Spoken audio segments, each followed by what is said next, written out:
سر ویسے کہہ تو یہ ٹھیک رہے ہیں, زرداری صاحب کی پالیسیز تھیں تو کچھ ایسی پرو انڈین ٹائپ. بڑی مہربانی جی, سال میں پہلی دفعہ آپ نے میری حمایت کی ہے, میں انشاءاللہ آدھا کلو پکوڑوں سے آپ کی دعوت کروں گا. نہیں, جہاں پر آپ صحیح ہوتے ہیں میں آپ کے ساتھ ہوتی ہوں. نہیں تم ٹھیک ہوئی, صحیح کہہ رہے ہو, اور اس پہ ہمارا آپس میں کوئی اختلاف نہیں ہے. بالکل. زرداری صاحب کا شروع سے جو پوسچر تھا, خاص طور پر ان کے ابتدائی ایام میں, دیکھو نا, انہوں نے آتے ہی کہہ دیا کہ جناب یہ جو پاکستان فرسٹ اسٹرائک کبھی بھی یہ انیشیٹو استعمال نہیں کرے گا, نیوکلیئر فرسٹ اسٹرائک کا. لوگ حیران رہ گئے کہ بھائی صاحب آپ یہ کیا باتیں کر رہے ہیں, آپ کس کمانڈ اور کس اتھارٹی سے یہ بات کر رہے ہیں کہ ہم انڈیا پر فرسٹ اسٹرائک نہیں کریں گے. اچھا, اس کے بعد پھر ایک نیا سلسلہ شروع ہوا. زرداری صاحب کی سٹیٹمنٹ ایک نئی آ گئی کہ پاکستان کو بھارت سے کوئی خطرہ نہیں ہے. بالکل, یہ بات کی تھی. اب اس پر اسٹیبلشمنٹ کا ماتھا ٹھنکا کہ بھی اگر بھارت سے خطرہ نہیں ہے تو پھر کس سے؟ تو پھر کس سے ہے؟ یعنی قسطنطنیہ سے خطرہ ہوگا. کس سے؟ قسطنطنیہ. اچھا چلو, یا ٹمبکٹو سے خطرہ ہوگا. ٹمبکٹو, قسطنطنیہ, کوئی اور ڈراؤنا سا نام یاد ہے تمہیں؟ Vasco da Gama. Vasco da Gama ایک آدمی تھا. میں اسے ایک ملک ہی سمجھتا رہا. مجھے پتا یہ ملک ہی سمجھتا تھا. اچھا, اس کے بعد بامبے اٹیکس اور پھر پاکستان کی جو ایک اقبالی پوزیشن تھی, اس نے ہمارا ستیہ ناش کر کے رکھ دیا. اللہ معاف کرے, ان دنوں میں تو ایسے لگتا تھا کہ پاکستان کو جیب کترا اور تھانے بیٹھا ہوا ہے. بھائی جی میں نے نہیں کیا, مان سے بہت بری پوزیشن تھی. اوپر سے وہ اجمل کساب, اللہ جانتا ہے ایسا یول گوڑ کساب میں نے کبھی نہیں دیکھا. کیا ہر چیز مان گیا ادھر. بندہ پوچھے اب بیوقوفا, اول تو تیرا کام ہی نہیں تھا بچنا. جب سارے مار کھپ گئے ہیں تو کسی کند کو ٹکر مار کے ہی مر جائے. انہی دنوں میں, اس کا ہم نے چند روز پہلے بھی تذکرہ کیا تھا, ایک اور ڈیولپمنٹ ہوئی, اور وہ تقریباً پچھلے سال یہی دن تھے, ایگزیکٹلی یہ مہینہ بھی یہی تھا, اکتوبر, جب رحمان ملک صاحب کے انڈر کر دیا گیا آئی ایس آئی کو. یہ ماننے والی بات ہے صحیح. میں پھر کہوں گا کہ تھیوریٹیکلی ٹھیک کیا تھا, نصابی طور پہ ایسا ہی ہونا چاہیے. نہیں جی, کیوں ہونا چاہیے جی؟ مون کا تو پرائمری اسکول کے ہیڈ ماسٹر جیسا, ان کو آئی ایس آئی کیوں دے دیں گے؟ اب تم رحمان ملک کے خلاف اگر تم اپنا جو زہر ہے وہ اگل رہے ہو, میری بات سن لو پہلے. میں عرض یہ کر رہا ہوں کہ اگر یہ شروع سے ہی جمہوری روش پہ چلتا رہتا یہ ملک, اگر ڈیموکریسی, ڈیموکریٹک انسٹیٹیوشنز یہاں پر جڑیں پکڑ چکے ہوتے تو پھر آج ایسا ہی ہوتا. خدا کی قسم یہ فوج آپ کے ہاتھ میں ساری کنجیاں دینے کے لیے تیار ہے, اگر آپ اس قابل ہیں تو. ہمارے پالیٹیشنز کا بیہیویئر دیکھیں, تھرو آؤٹ دیکھیں, کس قدر لیڈر لیس. اس میں اگین میں کہوں گا اس میں بھی فوج کی بے صبری اور فوج کا عمل دخل ہے. وہ جو آج سے کچھ 40 سال 50 سال پہلے تالے آزماؤں نے سلسلہ شروع کر دیا تھا, ان کا عمل دخل ہے. لیکن اگین اب بھی کچھ نہیں بگڑا, آہستہ آہستہ بتدریج, بجائے میں ہمیشہ جس طرح کہتا ہوں فاسٹ فارورڈ موڈ میں مت ڈالو, اس کو ارتقائی عمل سے چلنے دو. اسٹیبلشمنٹ اور یعنی فوج, بیوروکریسی, پالیٹیشنز, عوام, یہ سب کے سب سٹیک ہولڈرز ہیں, اور اکٹھے چلیں گے تو معاملہ ہوگا.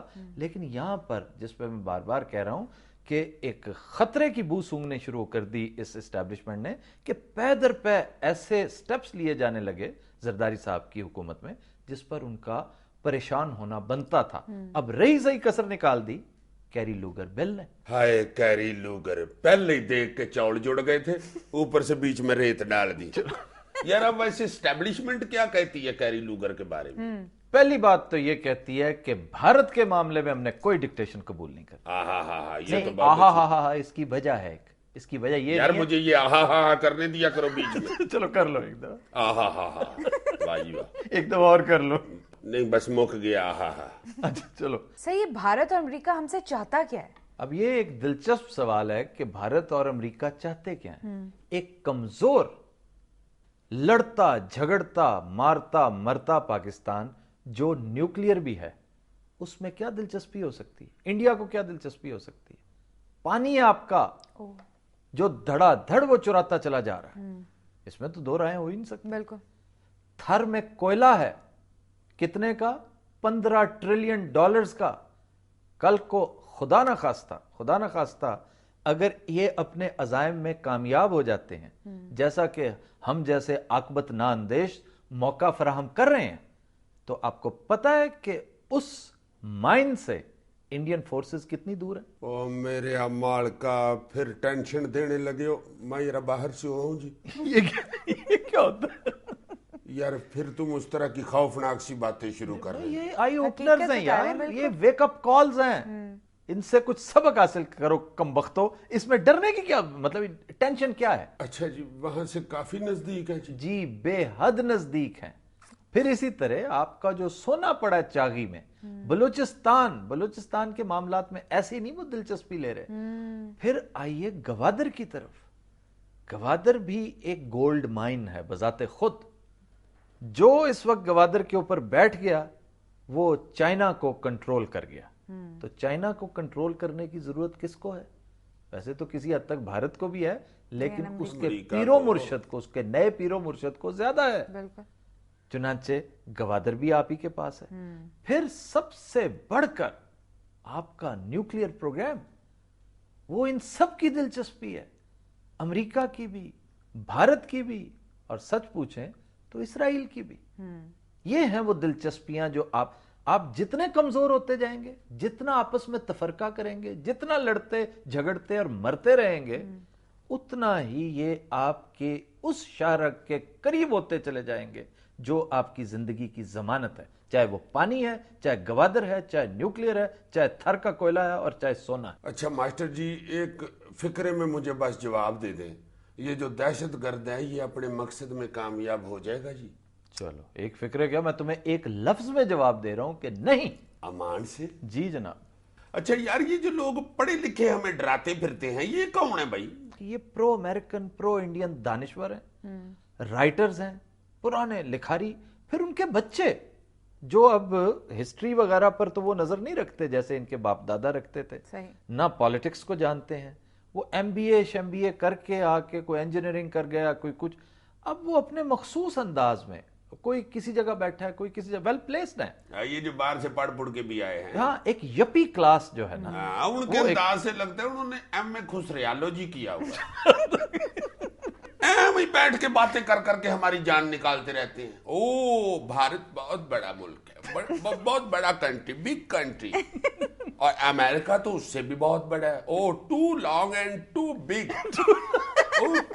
You know U S S Abraham پہ جو کیانی صاحب کی اور ایڈمرل ملن کی ملاقات ہوئی تھی, اچھا ملن نے بلا کیا کہا تھا, ادھر ارد گرد کو 300-400 جہاز کھڑا تھا, ایروپلین, یو نو ایروپلینز کھڑے تھے. ایڈمرل ملن نے کہا کیانی صاحب یہ جو سب کے سب ایروپلینز ہیں نا, ان میں بامز لگے ہوئے ہیں, کوئی گنڈیریاں نہیں لگی ہوئی. تو یس, تو بھارت بھی کوئی کم کنٹری نہیں ہے. یہ ابھی کل پرسوں جو راہل کتنا کیوٹ گائے ہے, تو اور کیا اتنا اچھا لگتا ہے. اس کو بس ڈریسنگ نہیں آتی, اس کو چاہیے کوئی ڈریس ڈیزائنر بھی ساتھ رکھے. ٹھیک کہا ہے اس نے, سب کچھ کوئی غلط نہیں کہتا. وہ پاکستان کیا ہے, اٹس اے اسمال کنٹری. کیا ہے یہاں پہ, چنچی پھر رہے ہیں, اوف, موٹر سائیکلوں میں ریڑیاں پھنسائی ہوئی ہیں, اور بھینسیں پھر رہی ہیں, سر عام گوبر کرتی پھرتی ہیں. کتنی بری بات ہے. ہر روڈ کے اوپر لد ہی لد ہے, پاتیاں لگ رہی ہیں دیواروں کے اوپر. او ٹو بیڈ, اتنا گند. میں تو ٹینشن میں ہو جاتا ہوں پاکستان دیکھتا ہوں تو. یہاں کے پولیٹیشنز دیکھے آپ نے, اوف, بگ فیٹ, چہرے سے ولگر لگتے ہیں, اوف, بھیانک. Musharraf was good. He was too cultured, you know. Good singer. Yes. Art loving تھا, good singer تھا. کیا ہے کو تھوڑا بہت ہلا گلا کر لیتا تھا تو it's not a big deal. واہ, it's not a big deal. Yes. یہاں کی پبلک دیکھ لو, سارا دن تھڑوں پہ بیٹھے ہوتے ہیں, ٹمیاں نکال کے, قمیضیں اتار کے, شیم ہی نہیں آتی. جہاں جی چاہتے دیوار کے ساتھ کھڑے ہو کے چلو چھوڑو. Is this a civilized country? New Jersey میں یوں کر کے دیکھو کتنا شرمندہ کرتے ہیں وہ. اچھا پھر کریں کیا, ماڈ ہو, کلبز بنوائیں یہاں پہ, آف لائسنس کی دکانیں بنوائیں. ڈرنکس نہیں ملتی یہاں پہ.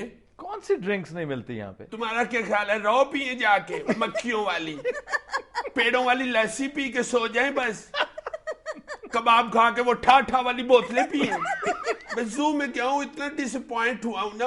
اتنے جاہل سے باندر پالے ہوئے ہیں, ان کو ایجوکیٹ کریں کسٹمرز کے ساتھ کیسے ڈیل کرتے ہیں. باندر کا اور کیا, رچ کی کٹنگ کروائیں, وہ بال بڑھا کے کھڑا ہے وہاں پہ. خواتین و حضرات, we'll take a break. Stay with us.